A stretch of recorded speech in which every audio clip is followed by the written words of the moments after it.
So I want to talk about like what we actually have like done here now. So the reason why I decided to get involved with politics is that there are three worlds, three languages that I needed to learn how to speak. See, and it's not English, Spanish, Chinese, although those are pretty good languages to know. It's business, nonprofit, and government.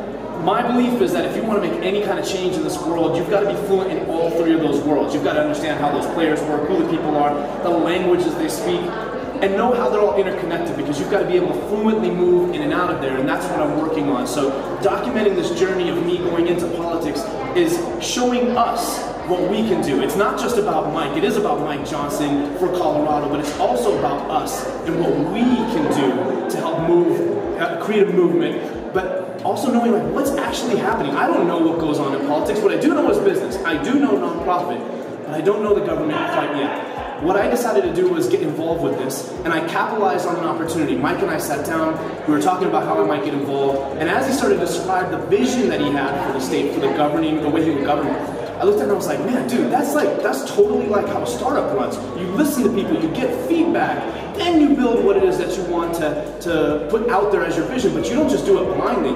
And so I started to see that was actually a startup. And I wanted to get involved and create and organize the startup piece of this campaign. So that's what I did. I got involved with running then all of the tech build. So everything that is website to all the web applications. What you'll see today on this launch is the MVP, the minimum viable product. That's what we went to launch with, and it's badass. I mean, don't make any mistake about it. It's hot, but there are phases that we're going to be coming and rolling in there just to keep this thing going, build the momentum. There are a lot of steps. We're basically like climbing a figurative mountain. It's a technology mountain, and so I'm leading that charge for this campaign. I've also systematized and organized a lot of our campaign in many different areas, but there's a ton of people. There's a huge team around us. And I think there's going to be a lot of people that want to get involved. We'll figure out how to get everyone involved. Maybe we'll put like a link down here, Rob, or something like that shows how people can go to this website, get involved. But that's not the point here. The point isn't here to talk just about like go out and vote for Mike Johnson. That is important. But the point here is to show the inner workings of what it's like to work inside of government, or at least to be a part of a campaign. We just came off of a campaign where I think people were blown away, but for those of us that paid really close attention, we could see things that were working. It was about the groundswell, it was the ground game and the digital combined that worked, and so that's what we're working on here. That's what I'm really excited about. It's a journey. I don't know whether we're going to win, but I do know I'm going to learn a crap ton, and I'm going to be sharing that with everybody, with all of you, so that you don't just wonder, you know, what's politics about? I want you to see what this is really about as I'm learning and share those learnings with you. And obviously I'm going to bring the chops I've got in business and nonprofit to light too. You can already see, if you go to the website, you'll see the business chops. You'll see that fully and clear, how we've built that out and how we're getting people engaged. But as we progress, we're going to start to really try to get people engaged, so that way you're seeing the actual path. That's the most important part. I think what we see too often is this piece of polish, you know, like, hey, check out the accolades, check out the awards, or check out this final result. And that's cool, but what you don't see is the path to get there. I want to start to break that apart and show you, to dismantle this facade of success and to show you the work that actually goes into it. It's a combination of things, right? It's hustle for sure, it's skills, and it's the ability to have a great network. I mean, these things are critical, so I'm going to be talking a lot about that as we go on throughout the show, because I want you guys to know, what does it mean? What do I do to build the network? What do I do to build skills? And how do I deploy those skills so that I capitalize? I mean, if I have one true gift, if I've got one gift, it is the ability to capitalize on opportunities before you see them coming. That is my one true gift, because I'm already there. I've already capitalized on it. How do I do that? That's what I want to start to show you. It's not magic. It's not. There's a formula. There is a lot of work that goes into it, but that's what I want you guys to be able to see, because then you can start to do it. The whole point is to add value for you.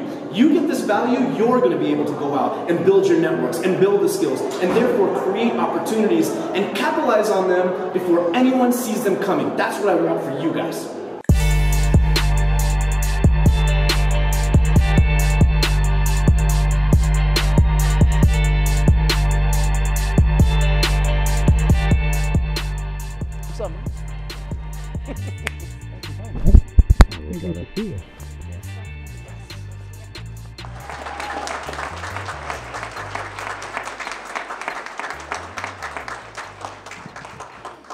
Wow, good morning, everybody. We need leadership that will define our future rather than letting our future define us. That is why I'm here today to announce that I will be a candidate for the governor of Colorado. We gotta make sure, thanks.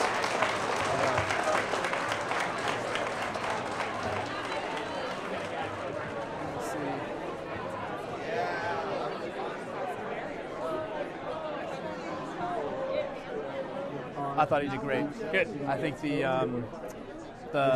tone and the metaphor for the divide is huge. And frankly, he's great at that. He right? hit it, man. Yeah, Like we were up late last night, and he I know. was still working, so yeah, he came through. yeah. Well done Fucking too. nailed it. Good advice, he did. counseling. So what's up with you next? What I really, really want to make sure we get done is really build a drumbeat over the next couple weeks. Just like showing strength, Yeah, piece by piece, organizational strength, technological strength, institutional strength, fundraising strength. look, it's authentic to say I support Mike. The question is, how do we make sure that we resonate with all the people so that that the momentum carries, right? Yeah, I think we should figure out a way, because like Mike's got so many friends and family, like, you know. How do we corral tons of him? Mike. Well, yeah, how do we get them all on the same page? Like, Yeah. how do we give him marching orders? Right? Yeah. He's got an army that wants to go to battle for him. Yeah. The question is, what do we arm them? Yeah. What do we I equip got. them? Yeah. So we should figure out something systemized to do that. That's my jam. Okay. Systems We'll figure it are good. out. All right, buddy. All right. Good seeing you Yeah, too. this is good. You be well.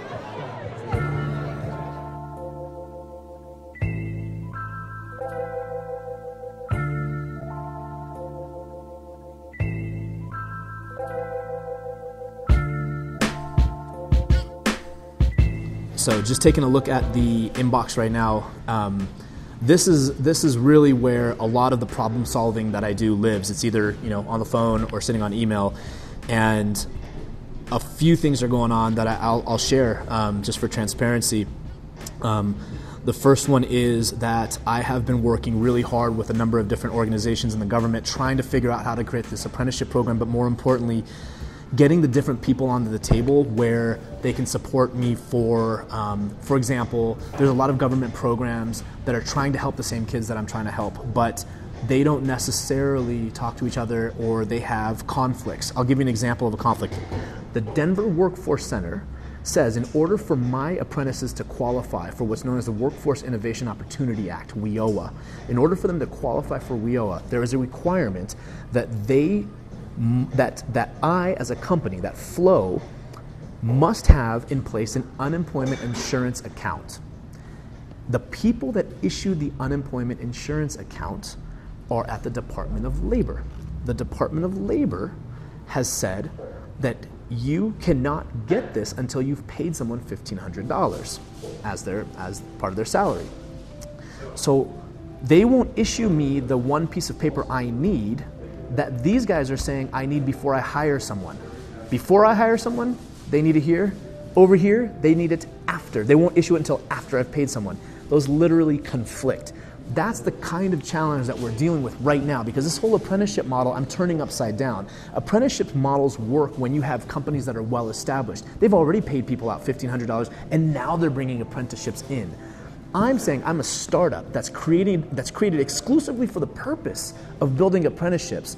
The profit model is to help websites, to help people that drive a ton of traffic to those websites to actually engage with their customers. That's the for-profit side. But on this side, I've created this business so I can create apprenticeships. As a startup, the government is totally not set up to support me. They want to. So here's the good news, is I've got the people from the head of Colorado State's workforce development, the people that head up Denver Workforce Centers, people that head up the Department of Labor, the people that head up Department of Education.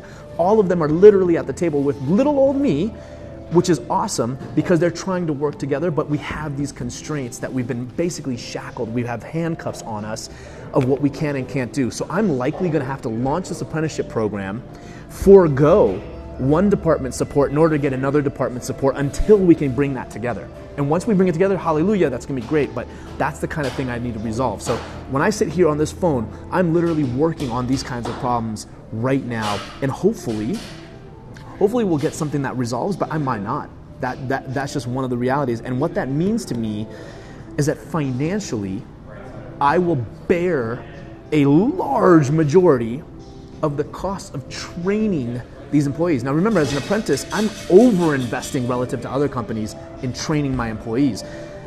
So I'm going to have to bear a huge amount of cost in order to train them up, that otherwise there are existing government programs that say, we will help you. They want to help me, but they're not set up to help me yet. That's the challenge.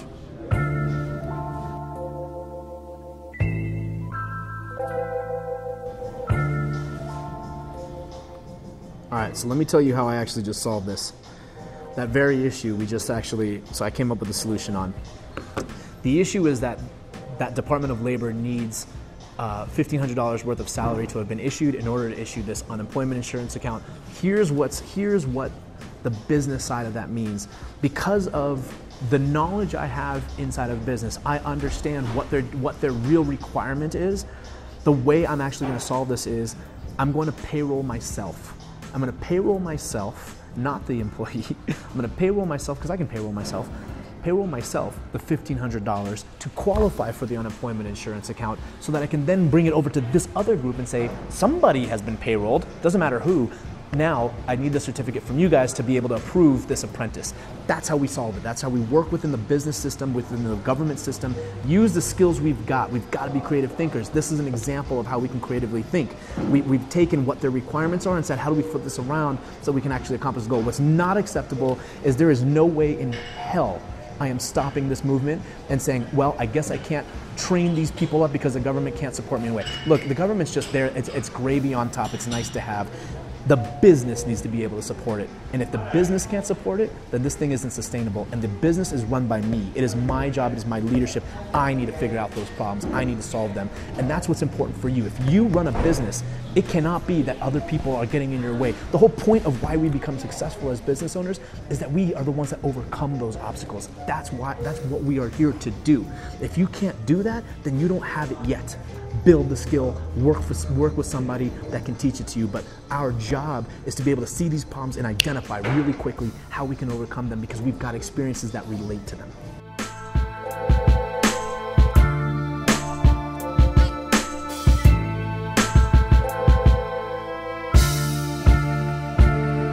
All right, so what we're doing right now is the tasting for a gala for Minds Matter. That's a nonprofit that I'm involved with. A lot of you guys probably know that already, but here's why this is important. What we're trying to do is create an experience. And I think one of the things that nonprofits tend to miss out on is that they look at a fundraising gala like a place to make money, and they chintz out on the experience. What I mean by that is this. When you go to a gala and there's a buffet line, and you got plasticware, and you ask for money, how much do you think somebody's gonna give you? Think about that. Instead, we sit here and we work on every last detail. As you guys can see, work on every detail, from the silk napkins to the food, to make sure that the experience is dialed. That's important, because when the experience is dialed, it turns out that people really enjoy themselves and they give more. So that's what we're trying to create here, is the experience. Footers is the best at doing this when it comes to all the food and the arrangements. Their presentation alone matters, right? If you have food just plopped down and it looks like shit, then people aren't going to give. If the food is pre-cooked and they can taste it, they're not going to give. Footers prepares the food there on site. That's why it tastes like a real meal. These are the little elements that make a difference when we start to put together nonprofit galas. So I want you guys, if you're responsible, if you're throwing an event, put the details in, right? Make sure that those do not get omitted, because if you omit them, I can promise you this, that your guests will not have the experience that you want them to, and you won't get the results you want.